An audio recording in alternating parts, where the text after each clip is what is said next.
Hello student, मैं एकता सिंह आप सभी का ज्ञान चैतन्य चैनल में बहुत-बहुत स्वागत करती हूँ। आज के इस टॉपिक में हम कैबिनेट मिशन मंत्रिमंडल मिशन 1946 जो है यहाँ पर देखने वाले हैं। तो चलिए शुरू करते हैं।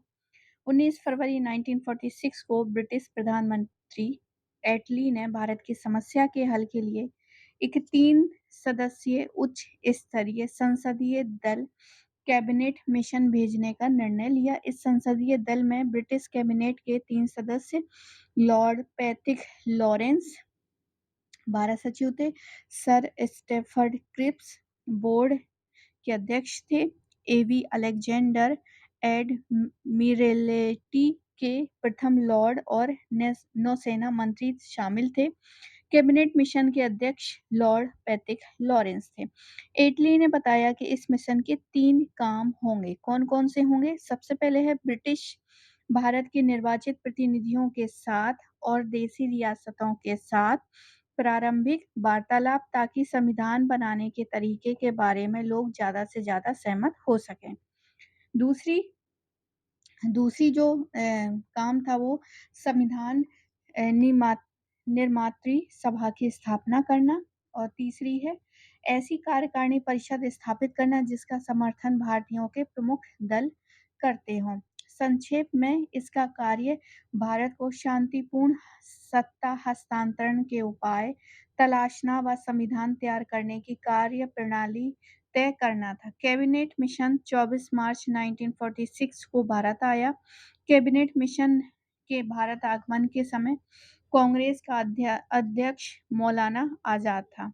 कैबिनेट मिशन के भारत आगमन के समय महात्मा गांधी पूना में थे और कैबिनेट मिशन से नेताओं की वार्ता क्रम में से इस प्रकार थी। नेहरू, गांधी, मौलाना आजाद, जिन्ना। सबसे अंत में जिन्ना से वार्ता की।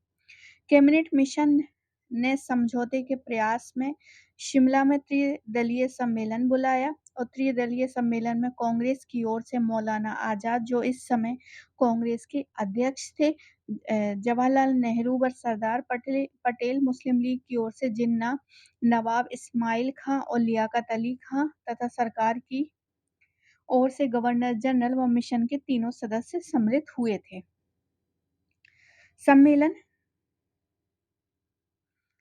सम्मेलन में कोई सर्वसम्मत समाधान नहीं हुआ था क्योंकि मुस्लिम लीग किसी भी दशा में पाकिस्तान की मांग को छोड़ने को तैयार नहीं थी, जबकि न केवल कांग्रेस बल्कि मंत्रिमंडल मिशन के सदस्य भी लीग की पाकिस्तान की मांग से सहमत नहीं थे।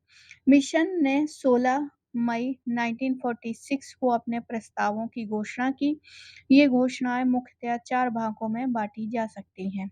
पहली है संविधान का निर्माण करने संबंधी प्रस्ताव, प्रांतीय विधानमंडलों का 3 समूह में विभाजन, का में बम्बई, मद्रास, मध्य प्रांत, संयुक्त प्रांत, उड़ीसा नामक हिंदू बहुसंख्यक प्रांत शामिल थे और खा में पंजाब, उत्तर पश्चिमी सीमा प्रांत और सिंध के मुस्लिम बहुल प्रांत थे। गा में बंगाल, असम के मुस्लिम बहुसंख्यक प्रांत थे और काकागा के प्रांत पहले प्रांतों का संविधान बनाएंगे, यदि संभव हुआ तो अपने समूहों के लिए भी संविधान का निर्माण करेंगे। इसके बाद तीनों एक साथ बैठकर संघीय संविधान का निर्माण करेंगे। आगे है भारत का संविधान बनाने हेतु अप्रत्यक्ष निर्वाचन के आधार पर एक संविधान सभा की स्थापना की जाए और इस प्रस्तावित संविधान सभा में 389 सदस्य होंगे, जिनमें 292 सदस्य जो है ब्रिटिश भारतीय प्रांतों से, 4 मुख्य आयुक्तों के राज्यों से तथा 93 देशी रियासतों से चुने जाने थे। भारतीय संविधान का निर्वाचन प्रांत की विधानसभाओं के सदस्य तथा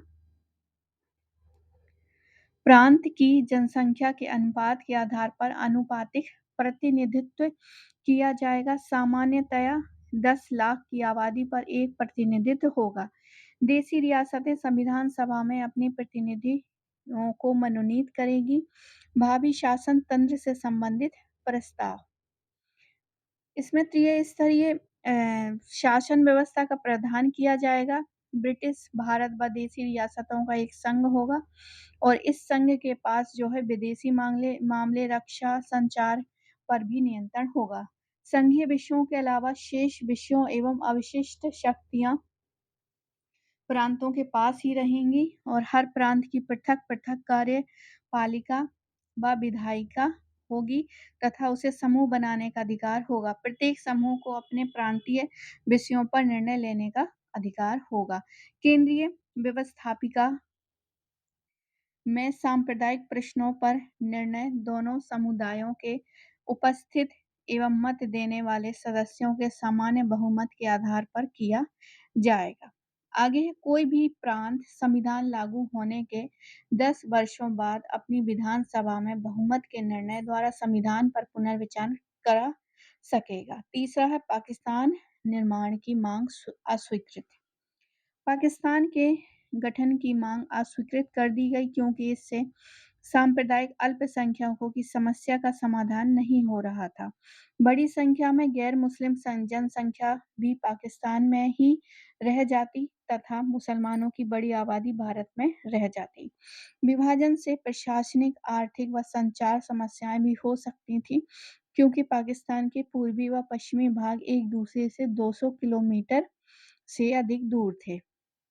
सिख भी पृथक राज्य की मांग कर रहे थे। सशस्त्र सेनाओं का विभाजन भी अत्यंत खतरनाक हो सकता था।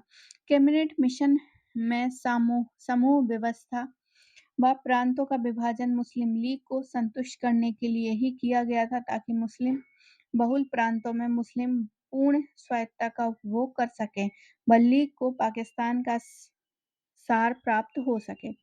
मुस्लिम लीग व कांग्रेस ने समूह व्यवस्था की अलग-अलग व्याख्याएं की। कांग्रेस के अनुसार समूह बनाना वैकल्पिक था जबकि लीग के अनुसार सामूहिकरण अनिवार्य था। बाद में कैबिनेट मिशन ने भी सामूहिक बनाने का अनिवार्य बताया। तत्कालीन उपाय क्या था? संविधान का निर्माण होकर नवीन सरकार के गठन तक के लिए एक अंतरिम सरकार की स्थापना की जाएगी। इस सरकार में 14 सदस्य होंगे और 6 कांग्रेस के, 5 मुस्लिम के और 1 भारतीय ईसाई होगा, 1 सिख होगा और 1 पारसी होंगे। मुस्लिम लीग ने 6 जून को, कांग्रेस ने 24 जून 1946 को कैबिनेट मिशन के दीर्घ अवधि के प्रस्तावों को स्वीकार कर लिया। कांग्रेस ने कैबिनेट मिशन के प्रस्तावों के आधार पर सत्ता में भागीदारी से तो मना कर दिया किंतु संविधान निर्मात्री सभा में शामिल होना स्वीकार किया। मुस्लिम लीग ने पहले कैबिनेट प्रस्ताव को स्वीकार किया और फिर अस्वीकार किया। गांधी जी ने कहा कि उस समय की परिस्थितियों में सबसे उत्कृष्ट ये योजना थी। जुलाई 1946 में संविधान सभा के गठन के लिए प्रांतीय व्यवस्थापिकाओं में चुनाव हुए। कांग्रेस को ब्रिटिश भारत के प्रांतों में 296 से लेकर 2008 स्थानों पर जीत मिली। कांग्रेस की जीत से मुस्लिम लीग बौखला गई। ग्रेनविल ऑस्टिन ने कहा कि संविधान सभा कांग्रेस थी और कांग्रेस भारत थी। The assembly was the Congress and the Congress was India. Lord Simon ने संविधान सभा को हिंदू संगठन कहा और चर्चिल ने संविधान सभा जो है भारत के केवल एक बड़े समूह का प्रतिनिधित्व करती थी। आगे है 22 जुलाई 1946 को वायसराय ने अंतरिम सरकार के गठन का प्रस्ताव रखा। इस प्रस्ताव के अनुसार अंतरिम सरकार में 14 सदस्य होंगे जिसमें 6 कांग्रेस के, 5 मुस्लिम लीग के तथा 3 अल्पसंख्यकों के प्रतिनिधि होंगे। लीग द्वारा अंतरिम सरकार में शामिल होने से मना करने पर वायसराय ने लीग के प्रतिनिधित्व के बिना ही कार्यकारिणी का गठन किया। 12 अगस्त 1946 को वायसराय ने पंडित जवाहरलाल नेहरू को अंतरिम सरकार बनाने के लिए आमंत्रित किया था। वायसराय के इस कदम के विरोध में लीग ने 16 अगस्त 1946 को सीधी कार्यवाही दिवस की शुरुआत की और इस कार्यवाही का उद्देश्य सांप्रदायिक दंगे फैलाना और ये सिद्ध करना कि हिंदू मुस्लिम जो है एक साथ नहीं रह सकते। सर्वप्रथम कलकत्ता में सीधी कार्यवाही दिवस की शुरुआत होती है। पाकिस्तान प्राप्त करने के लिए की गई प्रत्यक्ष कार्यवाही कलकत्ता, नोआखली, सिलहट गढ़मुक्तेश्वर, त्रिपुरा, बिहार आदि स्थानों पर जो है ये भीषण सांप्रदायिक दंगे हुए। सीधी कार्यवाही दिवस के संबंध में अंग्रेजी समाचार पत्र स्टेटमैन ने लिखा कि बंगाल में ये घृणापूर्ण रक्तपात लीग का एक ऐसा राजनीतिक कदम था जिसमें वह स्वयं ही सारे देश में कलंकित हो गए और गांधी जी ने इसे पापमय बताया तथा वे 29 अक्टूबर 1946 को दंगे रोकने के लिए नोआखली पहुंचे। नोआखली जो कि पूर्वी बंगाल में अक्टूबर 1946 में हिंदुओं के विरुद्ध दंगों की प्रतिक्रिया में बिहार में अक्टूबर 1946 में मुसलमानों के विरुद्ध दंगे हुए। नोआखली में गांधी जी के सचिव प्यारेलाल थे। मौलाना आजाद ने 16 अगस्त को भारतीय इतिहास का काला दिवस कहा। हम बड़ी भूल करेंगे यदि हम बिहार की जनता और उसके मंत्रिमंडल को लीग के नेताओं के हिंसक एवं असभ्य आक्रमणों के आगे आरक्षित छोड़ देंगे। ये बात सरदार पटेल ने 1946 में कही थी। अब देखते हैं अंतरिम सरकार। 2 सितंबर 1946 को जवाहरलाल नेहरू के नेतृत्व में अंतरिम सरकार ने शपथ ली। इसमें 12 सदस्य थे। अंतिम सरकार के सदस्य नेहरू, वल्लभ भाई पटेल, आसफ अली, डॉक्टर राजेंद्र प्रसाद, राजगोपालाचारी, शरद चंद्र बोस, डॉक्टर जॉन मथाई, सरदार बलदेव सिंह, सरफराज अहमद खां, जगजीवन दास, सैयद अली जहीर एवं डॉक्टर सी.एच. भाभा। इस कार्यकारिणी परिषद के अध्यक्ष वायसराय थे तथा उपाध्यक्ष जवाहरलाल नेहरू थे। लीग शुरू में सरकार में शामिल नहीं हुए और 26 अक्टूबर 1946 को लीग भी अंतरिम सरकार में शामिल हो गए। लीग के 5 सदस्य थे। लियाकत अली, आई चुंदरीगर, अब्दुल रब निश्तर, गजनफर अली खां और जोगेंद्र नाथ मंडल हिंदू अनुसूचित जाति का एक सदस्य थे। कौन? जोगेंद्र नाथ मंडल। लीग के 5 सदस्य शामिल होने पर प्रारंभिक 12 सदस्यों में से शरद चंद्र बोस, सरफराज अहमद खां तथा सैयद अली जहीर को मंत्रिमंडल से हटाया गया। इस प्रकार अब अंतरिम सरकार में 14 सदस्य शामिल हो गए। लीग के नेता जगनफर अली ने कहा कि हम सरकार में इसलिए शामिल हो रहे हैं कि पाकिस्तान की मांग के लिए संघर्ष कर सकें। लीग का सरकार में शामिल होने का उद्देश्य सरकार के साथ सहयोग नहीं बल्कि पाकिस्तान की मांग की लड़ाई को आगे बढ़ाना था। वित्त मंत्री के रूप में मुस्लिम लीग के लियाकत अली खान ने मंत्रिमंडल की कार्यवाहियों में बाधा पहुंचाई। सरकार में शामिल होने के बावजूद भी मुस्लिम लीग ने संविधान सभा में शामिल होने से इनकार कर दिया।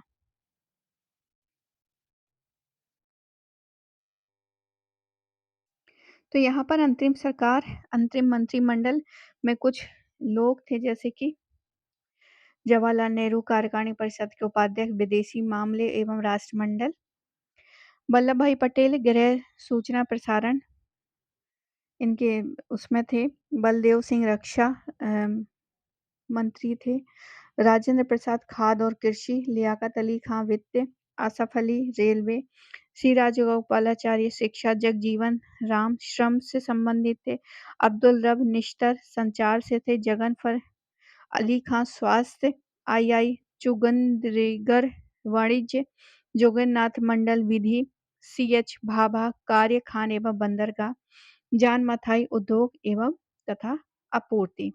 9 दिसंबर 1946 को संविधान सभा की पहली बैठक दिल्ली में हुई। मुस्लिम लीग ने इसका बहिष्कार किया।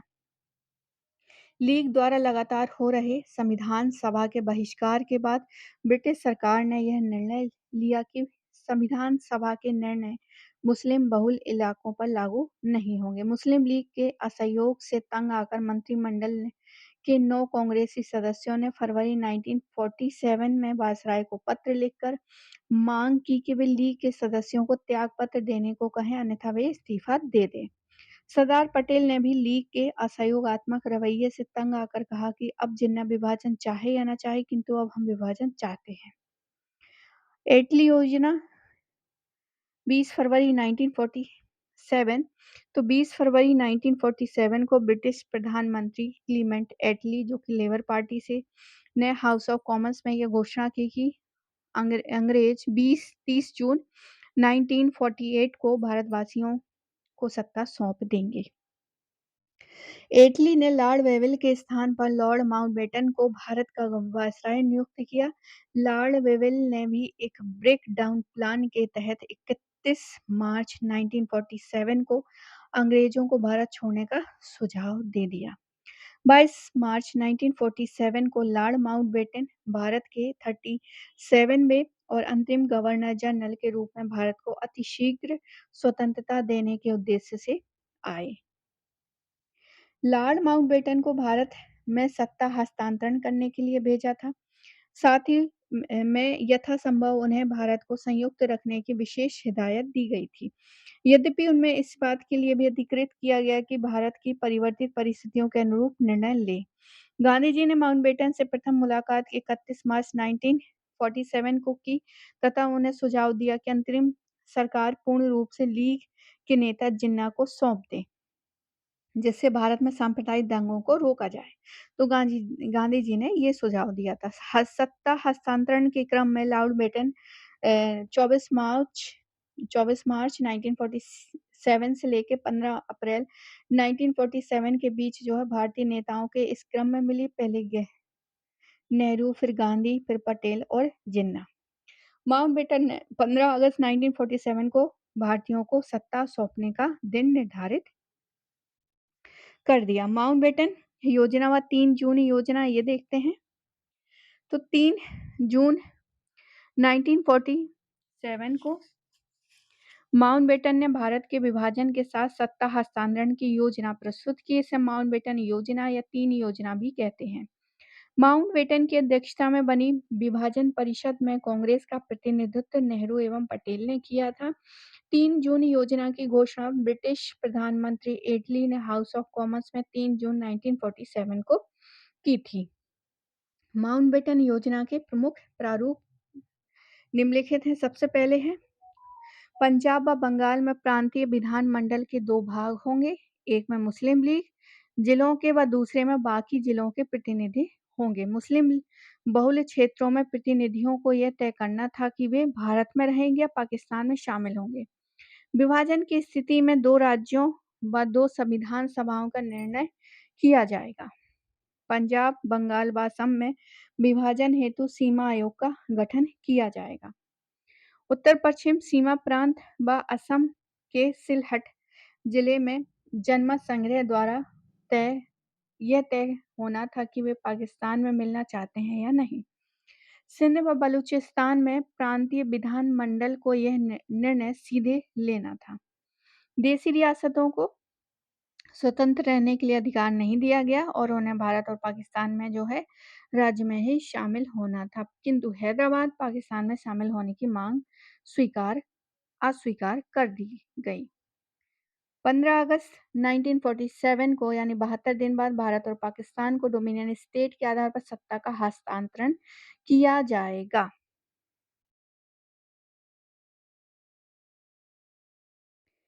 उन्हें इस बात की स्वतंत्रता होगी कि वे चाहे तो राष्ट्रमंडल को छोड़ सकते हैं। डोमिनियन स्टेट के आधार पर भारत व पाकिस्तान की 2 केंद्रीय सरकारों को सत्ता हस्तांतरण करने का सुझाव माउंटबेटन को सरदार पटेल और बीपी मेनन ने दे दिया।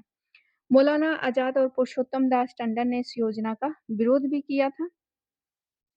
कांग्रेस कार्यकारिणी समिति ने 12 जून को कांग्रेस महासमिति ने 14 और 15 जून 1947 को दिल्ली में हुई बैठक में माउंटबेटन योजना की पुष्टि कर दी। कांग्रेस महासमिति की बैठक में गोविंद बल्लभ पंत ने देश के विभाजन की माउंटबेटन योजना को स्वीकार करने का प्रस्ताव पेश किया था। 14 जून को कांग्रेस कार्य समिति महासमिति की दिल्ली में बैठक अधिवेशन की अध्यक्षता जेपी कृपलानी ने भी तथा गोविंद बल्लभ पंत के भारत विभाजन के प्रस्ताव का समर्थन मौलाना आजाद ने किया। मौलाना आजाद अब तक पुरुषोत्तम दास टंडन के साथ विभाजन माउंटबेटन का विरोध कर रहे थे। मतलब एक के बाद एक सभी लोगों ने फिर वो सहमत हो जाते हैं क्योंकि वो एक लीग जो है उस पे अड़ी हुई थी। डॉक्टर सैफुद्दीन किचलू ने 14 जून 1947 के कांग्रेस कार्य समिति की बैठक में विभाजन के प्रस्ताव पारित होने को राष्ट्रवाद का सांप्रदायवाद के पक्ष में समर्पण के रूप में कहा कि इस बैठक में विभाजन के विपक्ष में खान अब्दुल गफ्फार खान ने ही मतदान दिया है। मैं मातृभूमि के विभाजन की पाकिस्तान की योजना का विरोध करता हूँ। हमारी मातृभूमि को विभक्त नहीं किया जा सकता, ये जेपी कृपलानी ने कहा था। गांधी जी कहते हैं, यदि सारा भारत आग की लपटों में गिर जाएगा तो भी पाकिस्तान नहीं बन सकता, विभाजन मेरे मृत शरीर पर ही होगा। गांधी जी ने सबसे अंत में विभाजन को स्वीकार किया था। मतलब उनको कोई ना कोई उम्मीद थी कुछ ऐसा हो जाए जिससे बात बन जाए, क्योंकि उन्होंने हर हमेशा जैसे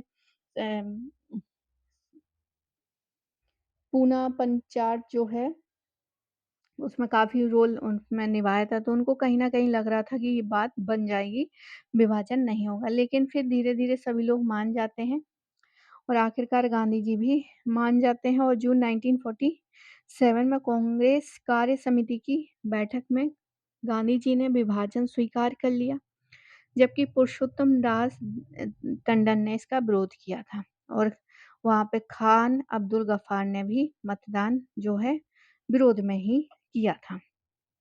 खान अब्दुल गफ्फार ने भी इसका विरोध में कहा कि कांग्रेस नेतृत्व में उनके आंदोलन को भेड़ियों के आगे फेंक दिया है और विभाजन को विश्वासघातीपूर्ण कार्य कहा।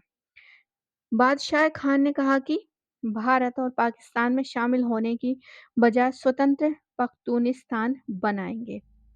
कांग्रेस कार्य समिति की बैठक में विभाजन का विरोध सिंध के नेता चौथराम गिडवानी, पंजाब कांग्रेस अध्यक्ष सैफुद्दीन किचलू, मौलाना हफीजुर्रहमान ने भी किया था। मौलाना आजाद ने कहा कि कांग्रेस नेताओं ने अगर विभाजन स्वीकार कर लिया तो इतिहास उन्हें कभी क्षमा नहीं करेगी। आगे देखते हैं कुछ और बातें। मुस्लिम लीग ने सिर कटे और पतंगों जैसा जर्जरीकृत पाकिस्तान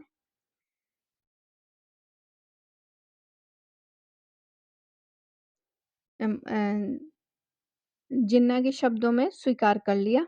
गोविंद बल्लभ पंत ने कहा कि हमें पाकिस्तान या आत्महत्या में से एक को चुनना है। सरदार पटेल ने कहा कि यदि हमने विभाजन स्वीकार ना किया तो भारत बहुत से टुकड़ों में बट जाएगा, क्योंकि पूरा इन्होंने एकीकरण की बात जो है इन्होंने ही पूरा पूर्ण करा था। इसलिए उनको पता था कि अगर हमने ये स्वीकार नहीं किया तो धीरे-धीरे बहुत ज़्यादा भागों में बँट जाएगा। प्रत्येक दफ्तर में एक छोटा-सा पाकिस्तान बन जाएगा, इस तरह की उन्होंने बात कही। नेहरू ने भी विवश होकर ये कहा कि सिर दर्द से छुटकारा पाने के लिए वे सिर ही कटवाने को तैयार हो गए। भारत का विभाजन हिंदू और मुस्लिम समुदायों के मध्य इस सहमति का परिणाम था कि सत्ता हस्तांतरण किस प्रकार एवं किसको किया जाए। हिंदू महासभा ने 3 जुलाई 1947 को भारत विभाजन के विरुद्ध काला दिवस मनाया। माउंटबेटन ने विभाजन के लिए जिन्ना को सर्वाधिक उत्तरदायी ठहराया। कांग्रेस के नेतृत्व में राष्ट्रीय आंदोलन का राजनीतिक नेतृत्व कभी भी सांप्रदायिक आधार पर विभाजित नहीं था और न ही दो राष्ट्र के सिद्धांत में विश्वास करता, लेकिन अंत में कांग्रेस के नेताओं ने भारत का विभाजन स्वीकार किया, क्योंकि विभाजन ही एकमात्र उपयुक्त साधन था। ब्रिटिश सरकार विभाजन के लिए उत्तरदायी नहीं है, ये किसका कहना था? एटली का कहना था। अब देखते हैं भारतीय स्वतंत्रता अधिनियम 1947। ब्रिटिश संसद ने 4 जुलाई 1947 को भारतीय स्वतंत्रता अधिनियम द इंडियन इंडिपेंडेंस एक्ट पारित किया। एटली ने माउंटबेटन योजना को विधेयक के रूप में 15 जुलाई 1947 को हाउस ऑफ कॉमन्स में तथा 16 जुलाई को लॉर्ड्स सभा में प्रस्तुत किया। 18 जुलाई को इसके पारित होने के बाद इस पर सम्राट के हस्ताक्षर हो गए और इस अधिनियम द्वारा 3 जून 1947 की योजना को ही वैधानिक रूप प्रदान किया। इस अधिनियम में कुल 20 धाराएं थीं, जिसमें प्रमुख धाराएं निम्नलिखित हैं। सबसे पहली 15 अगस्त 1947 को भारतीय उपमहाद्वीप को दो उपनिवेश उपनिवेशों भारतीय संघ तथा पाकिस्तान में बांट दिया जाएगा तथा 15 अगस्त के बाद भारत और पाकिस्तान पर अंग्रेजी संसद का क्षेत्राधिकार समाप्त हो जाएगा। प्रत्येक राज्य के विधानमंडल को अपने राज्य के लिए कानून बनाने का पूरा अधिकार होगा। दूसरा है, भारतीय संघ में पाकिस्तान में सम्मिलित क्षेत्रों को छोड़कर ब्रिटिश भारत के सभी प्रांत शामिल होंगे। आगे देखते हैं तीसरा क्या था। पाकिस्तान में सिंध, बलूचिस्तान, उत्तरी पश्चिमी सीमा प्रांत, पश्चिमी पंजाब एवं पूर्वी बंगाल, असम के सिलहट जिले सहित शामिल होंगे। मतलब पहले दो जो पाकिस्तान था वो दो दो था, एक तो जो अभी है और वो जो बांग्लादेश है, वो जो है दो दो पाकिस्तान थे। महामहिम की सरकार तथा भारतीय नरेशों के मध्य हुए सभी अनुबंध व संधियां रद्द समझे जाएंगे। ब्रिटिश क्राउन की उपाधि से भारत का सम्राट शब्द समाप्त हो जाएगा। देसी रियासतें भारत व पाकिस्तान किसी भी अधिराज्य डोमिनियन में शामिल हो सकती हैं। देसी रियासतों पर से ब्रिटिश क्राउन की सर्वोच्चता समाप्त हो गई। आगे है भारत सरकार अधिनियम 1935 द्वारा तब तक इन दोनों राज्यों का शासन चलाया जाएगा जब तक प्रत्येक राज्य नया संविधान नहीं अपना लेता। आवश्यकता पड़ने पर इस अधिनियम में गवर्नर जनरल की पूर्व अनुमति से संशोधन भी किया जा सकते हैं। तत्कालीन भारत सचिव हर्बर्ट सैमुअल ने ब्रिटिश संसद में भारतीय स्वतंत्रता विधेयक को बिना युद्ध का शांति समझौता कहा था। आगे देखते हैं 14 और 15 अगस्त की आधी रात को भारत स्वतंत्र हो गया। जवाहरलाल नेहरू ने आधी रात को दिल्ली की संविधान निर्मात्री सभा में अपना ऐतिहासिक भाषण दिया। नियति के साथ वादा जो है नियति के साथ वादा ट्रस्ट विथ डेस्टिनी जो दिया है। मध्यरात्रि के घंटे की दस्तक पर जब विश्व सो रहा होगा तो भारत प्रकाश और स्वतंत्रता के साथ जागेगा। ये जवाहरलाल नेहरू का कथन था। 14 से 15 अगस्त 1947 को मध्यरात्रि को केंद्रीय असेंबली में इकबाल का गीत हिंदुस्तान हमारा तथा जनगण एम सुब्बलक्ष्मी ने गाया था। ब्रिटिश शासन की सबसे अधिक महत्वपूर्ण उपलब्धि भारत का एकीकरण था। के एम पनिकर ने ये कहा है। मेरा अंतिम उद्देश्य प्रत्येक व्यक्ति की आंखों से आंसू पोंछना है, ये जवाहरलाल नेहरू का कथन था। लॉर्ड माउंटबेटन स्वतंत्र भारत के प्रथम एवं अंतिम ब्रिटिश गवर्नर जनरल थे। अर्ल ऑफ लिस्टोवेल भारत के अंतिम राज्य सचिव थे और जवाहरलाल नेहरू भारत के प्रथम प्रधानमंत्री बने। पाकिस्तान की संविधान सभा ने 11 अगस्त 1947 को अपनी पहली बैठक में जिन्ना को राष्ट्रपति चुना और तथा 14 अगस्त को जिन्ना पाकिस्तान के प्रथम गवर्नर जनरल बन गए। 5 जुलाई 1947 को भारत सरकार ने भारतीय रियासत विभाग नामक एक नया विभाग का गठन किया। इसका कार्यभार जो है सरदार पटेल को सौंप दिया गया। इस विभाग द्वारा सरदार पटेल ने भारतीय रियासतों का एकीकरण किया और इस रियासत विभाग के सचिव बीपी मेनन थे। रेडक्लिफ आयोग ने भारत पाकिस्तान की सीमा निर्धारित की। रेडक्लिफ आयोग को पंजाब एवं बंगाल की सीमा निर्धारण करने के लिए 6 सप्ताह का समय दिया गया था। अब आगे देखते हैं plan Balkan Dickie Bird plan. इससे बाल्कन योजना भी कहा जाता है। कैबिनेट मिशन की अनियंत्रित होते हुए लॉर्ड माउंटबेटन ने मई 1947 को ये योजना बनाई। इसके तहत अलग सत्ता प्रांतों को हस्तांतरित की जानी थी। बंगाल और पंजाब को यह विकल्प दिया गया कि वे अपने बंटवारे के लिए जनमत संग्रह का सहारा ले सकें। देसी रियासतों को भी भारत या पाकिस्तान में शामिल होने के लिए अलावा अपना स्वतंत्र अस्तित्व रखने की स्वतंत्रता थी। इस प्रकार इस योजना भारत के अनगिनत टुकड़े करने की योजना थी। जवाहरलाल नेहरू ने तीव्र विरोध के कारण बाल्कन योजना त्याग दी। हैदराबाद रियासत का विलय ऑपरेशन पोलो के तहत सितंबर 1948 में मेजर जनरल जे.एन. चौधरी द्वारा किया गया। अंतिम निजाम उस्मान अली खां था। और जूनागढ़ के दीवान शाह नवाज भुट्टो पाकिस्तान के प्रधानमंत्री रहे जुल्फिकार अली भुट्टो के पिता जूनागढ़ प्रशासन संभालने हेतु भारत सरकार को आमंत्रित किया, जबकि नवाब मोहम्मद महावत खलजी पाकिस्तान में मिलना चाहता था। जोधपुर महाराजा हनुमंत सिंह ने नाटकीय प्रदर्शन के बाद विलय पत्र पर हस्ताक्षर किए। स्वतंत्रता के बाद गांधी जी ने नेहरी नेहरू जी को कहा कि स्वतंत्रता भारत को मिली है, ना कि कांग्रेस को, तथा ये आग्रह किया कि कैबिनेट निर्माण में दलीय संबंधों को ध्यान में रखे बिना योग्यतम व्यक्तियों का चयन होना चाहिए।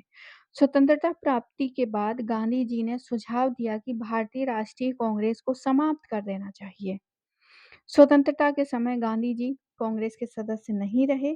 30 जनवरी 1948 को नाथूराम गोडसे ने गांधी जी की गोली मारकर हत्या कर दी। इस अभियोग में नाथूराम गोडसे और नारायण आप्टे को फांसी की सजा हुई और मदन लाल पहनावा, दिगंबर बागड़े और विष्णु करकरे सहित 6 लोगों को आजीवन कारावास की भी सजा हुई। गांधी जी की मृत्यु पर अल्बर्ट आइंस्टीन ने कहा कि कोई विश्वास नहीं करेगा कि ऐसे शरीर और आत्मा वाला कोई व्यक्ति कभी इस धरती पर चला था।